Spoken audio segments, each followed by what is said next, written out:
প্ৰিয় দৰ্শক শ্ৰোতা, কোনো ধৰণৰ ভূমিকা ছাড়াই আপোনালোকৰ সন্মুখত কাৰবালা ময়দান সম্পৰ্কে সংক্ষিপ্ত ইতিহাস আলোকপাত কৰিম ইনশাআল্লাহ।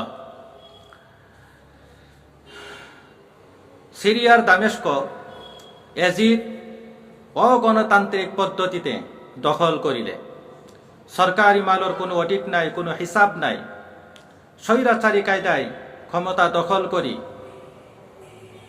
মদিনার আহলে বায়েত যিসকল মদিনার নেতৃবৃন্দ সকলক ভস্যতা স্বীকার করার কারণে, আনুগত্য করার কারণে বাধ্য করিলে। ইমাম হুসাইন রাদিয়াল্লাহু তাআলা আনহুমা যেই মাকর পেটর পৰা আহিলে, যেই পিতার জন্মে জন্মগ্রহণ করিলে, যেই নানার কোলাত ডাঙর দীঘল হল, সেই ইমাম হুসাইন কি এই দৃশ্য দেখি চুপ থাকিব পাৰে, বৰদাস্ত কৰিব পাৰে? নোৱাৰে। তো ইমাম হুসাইনে কলে যে মই কুফাই যাম। কুফার মানুহে তেওঁক দাওয়াত দিলে। মদিনার মানুহে ইমাম হুসাইনক দুই হাত ধরি ভৰিত ধৰি বাধা দিলে যে আপুনি কুফাই নাযাব। ইমাম হুসাইনে কলে যে মই যামেই, যি প্ৰকাৰেই হোক মই কুফাই যাম। তো ইমাম হুসাইন আপোনাৰ সিদ্ধান্ত ললে কুফাই যাব। তেতিয়া তেওঁৰ লগত আপোনাৰ সংগী হিচাপে থাকিল আপোনাৰ 70 জন। তাৰ ভিতৰত 40 জন পুৰুষ আৰু 32 জন হৈছে নাৰী আৰু শিশু। এই 32 জন সংগী হিচাপে লৈ তেওঁ কুফাই যাত্ৰা কৰিলে। যেতিয়া তেখেতে আপোনাৰ কাৰবালা প্ৰান্তত উপস্থিত হ'ল, তেতিয়া কুফাৰ গভৰ্ণৰ ইবনে জিয়াদ তেখেতে বাধা দিলে। ইবনে জিয়াদে কলে যে ইমাম হুসাইনক মোৰ দৰবাৰত উপস্থিত কৰা হোক। ইমাম হুসাইনে কলে যে ব্যক্তি আল্লাহৰ আখিৰাতক অস্বীকাৰ কৰিছে, আল্লাহ ৰসুলক অস্বীকাৰ কৰিছে, সেই ব্যক্তিৰ সন্মুখত মোৰ জীবন থাকোতে মই নাযাওঁ। ৰাতাৰাতি এজিদ আপোনাৰ ৭,০০০ সৈন্যবাহিনী পঠিয়াই দিলে ইমাম হুসাইনৰ বিৰুদ্ধে লড়াই কৰাৰ কাৰণে। ইমাম হুসাইন তেওঁৰ লগত আছে মাত্ৰ ৭২ জন, আৰু এফালে তেওঁসকলে পঠিয়াইছে কিমান? ৭,০০০ সৈন্য। তো ৭,০০০ সৈন্যৰ কি আপোনাৰ ৭২ জনৰ লগত যুদ্ধ কৰিব লাগে? তেওঁসকলে যদি মাৰ্চ কৰে, ভৰিৰ তলত পিখি আপোনাৰ শেষ কৰি দিব।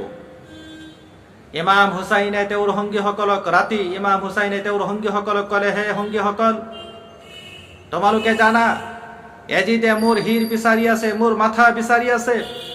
তোমালোক গুচি যোৱা মদিনায়, তোমালোক মোৰ লগত থাকি তোমালোকৰ জীৱন বিপন্ন নকৰিবা, তোমালোক গুচি যোৱা। সংগীসকলে কলে, ইমাম হুসাইন, হে আমালোকৰ ইমাম, আমি যদি আপোনাক এৰি আমাৰ জীৱনৰ মায়ালৈ মহব্বত লৈ যদি আমি মদিনায় গুচি যাওঁ আৰু আপুনি যদি শাহাদত বৰণ কৰে, তেতিয়াহ'লে কালি কিয়ামতৰ দিন আল্লাহ ৰসুলৰ সন্মুখত আমি কি জবাব দিব? আমি আমাৰ জীৱন দি হলেও আপোনাক পাহাৰা দিম। আপোনাৰ ৰাতি আপোনাৰ যুদ্ধ আৰম্ভ হৈ গ'ল, ৰাতিপুৱা যুদ্ধ আৰম্ভ হৈ গ'ল। জহুৰৰ ৰক্ত হওঁতে নহওঁতেই আপোনাৰ 40 জন পুৰুষ শাহাদত বৰণ কৰিলে। একজন পুৰুষ বাকী আছে, ইমাম হুসাইন। ইমাম হুসাইন তাবুৰ ওচৰত আহিলে তেওঁৰ স্ত্ৰী আৰু অন্যান্য মহিলাসকলৰ পৰা বিদায় নিয়াৰ কাৰণে। আহি পেলাই কলে, হে স্ত্ৰী আৰু অন্যান্য মহিলাসকল, হে মোৰ ভনীসকল, মই তোমালোকক আল্লাহৰ হাৱালা কৰিলো, আল্লাহৰ সুপৰ্দ কৰিলো। মই গুচি গৈ আছো জেহাদত, কাৰণ মোৰ নানাজীৰ দান্দান মুবাৰক শহীদ হোৱা ইছলাম, সাহাবীসকলৰ তেজ দিয়া, ৰক্ত দিয়া, জীবন দিয়া ইছলাম, খিলাফত এই জমিনৰ পৰা মিটি যাব, ৰাজতন্ত্ৰ প্ৰতিষ্ঠা হ'ব। এইটো মোৰ জীৱন থাকোতে মই হ'বলৈ নিদিওঁ।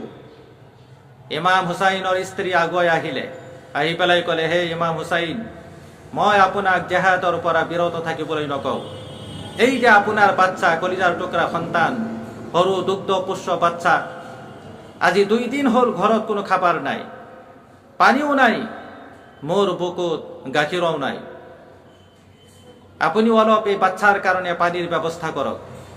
ইমাম হুসাইন বাচ্চাটো লৈ পেলাই এজিদি সৈন্যৰ সন্মুখত আহি পেলাই 2 হাতে দাঙি পেলাই কলে, হে এজিদি সৈন্য বাহিনী, এইটো হৈছে ৰসুলুল্লাহৰ আওলাদ, মোৰ কলিজাৰ টুকুৰা সন্তান।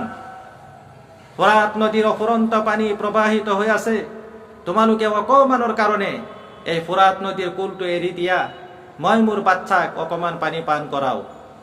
মোৰ লগত তোমালোকৰ শত্ৰুতা থাকিব পাৰে, কিন্তু এই বাচ্চাৰ লগত তো শত্ৰুতা থাকাৰ কথা নহয়। ইমাম হুসাইনৰ এই আৱেগপূৰ্ণ বক্তব্য এজেটি সৈন্যৰ কলিজাই স্পৰ্শ নকৰিলে। তেওঁসকলে তীৰ নিক্ষেপ কৰা আৰম্ভ কৰিলে। এজেটি সৈন্যৰ নিক্ষিপিত বিষাক্ত তীৰ আহি পেলাই ইমাম হুসাইনে দাঙি ধৰা বাচ্চাৰ বুকুদি প্ৰৱেশ কৰি ওলাই গ'ল আপোনাৰ অপৰ প্ৰান্তে। বাচ্চা শহীদ হৈ গ'ল, ফিংকি দি আপোনাৰ তেজ ওলাই গ'ল। ইমাম হুসাইনে 2 আজলা তেজ হাতত লৈ মুখত মাখালে আৰু ক'লে, হে কলিজাৰ টুকুৰা সন্তান, তোমাৰ এই তেজ সালেহ আলাইহিস সালামৰ উটনিৰ তেজতকৈ বেছি পবিত্ৰ, কাৰণ সালেহ আলাইহিস সালামৰ মৰ্যাদাতকৈ আমাৰ নবীৰ মৰ্যাদা অনেক বেছি। তুমি হৈছা সেই নবীৰ আওলাদ। ইমাম হুসাইনে তাৰ বাচ্চাটো আনি পেলাই মাকৰ কোলাত দিলে। এই যে লোৱা তোমাৰ সন্তান, তোমাৰ সন্তানে ইমান পানী পান কৰিলে একেবাৰে ঠাণ্ডা হৈ গৈছে, আৰু জীৱনেও কেতিয়াও তোমাক পানী পানী কৰি বিৰক্ত নকৰিব। ইমাম হুসাইন আপোনাৰ লৰায়ত উপনীত হৈ গ'ল। অসংখ্য সৈন্যবাহিনী হতাহত কৰি ফোৰাত নদীৰ কোল উন্মুক্ত কৰি ঘোঁৰাৰ পিঠিৰ পৰা নামি 2 আজলা পানী হাতত ললে। আকণ্ঠ তৃষ্ণাৰ্ত পিপাসাৰ্ত হুসাইন যেতিয়া পানী পান কৰিব মুখত নিলে, লগে লগেই বাঢ়ি উঠি গ'ল মনৰ পৰ্দায় যে অকমান আগতেই এই পানীৰ কাৰণেই মোৰ কলিজাৰ টুকুৰা সন্তান দুনিয়াৰ পৰা বিদায় হৈ গৈছে। 40 জন পুৰুষ দুনিয়াৰ পৰা বিদায় হৈ গৈছে, তেওঁসকলক মই অকমান পানী দিব পৰা নাই। এই পানী মই কেনেকৈ পান কৰিম? হাতৰ পৰা পানী পৰি গ'ল। বস্ত্ৰৰ পৃষ্ঠে আৰোহণ কৰিলে, চতুৰ্ফালেদি আপোনাৰ তীৰ অহা আৰম্ভ কৰিলে। ইমাম হুসাইনে ক'লে, তোমালোকে কাৰ গাত তোমালোকে তীৰ নিক্ষেপ কৰি আছা? মই কি তোমালোকৰ ৰসুল মুহাম্মদ সাল্লাল্লাহু আলাইহি সাল্লামৰ নাতি নহয়? মই কি তোমালোকৰ ৰসুল মুহাম্মদ সাল্লাল্লাহু আলাইহি ওয়াসাল্লামৰ কলিজাৰ টুকুৰা মা ফাতিমাৰ নয়নৰ মণি নহয়? তোমালোকে কাৰ গাত তীৰ নিক্ষেপ কৰি আছা? তোমালোকে অলপ থামা তোমালোক। ইমাম হুসাইনৰ এই কথা তেওঁসকলে নুশুনিলে। চতুৰ্ফালেদি তেওঁসকলে তীৰ নিক্ষেপ কৰি ইমাম হুসাইনৰ মস্তক মুবাৰক দেহৰ পৰা বিচ্ছিন্ন কৰি পেলালে। আমালোকৰ মা উম্মে সালমা ৰাদিয়াল্লাহু তাআলা আনহা তেখেত ৰাতিপুৱা উঠি পেলাই বহি বহি কান্দি আছে। প্ৰতিবেশী কয়েকজন মহিলা আহি পেলাই সুধিলে যে, মা আপুনি কিয় কান্দি আছে? উম্মে সালমা ৰাদিয়াল্লাহু তাআলা আনহা ক'লে যে, আজি মই ৰাতি সপোনত দেখিছো মুহাম্মদ সাল্লাল্লাহু আলাইহি সাল্লাম মোৰ ঘৰত আহিছে।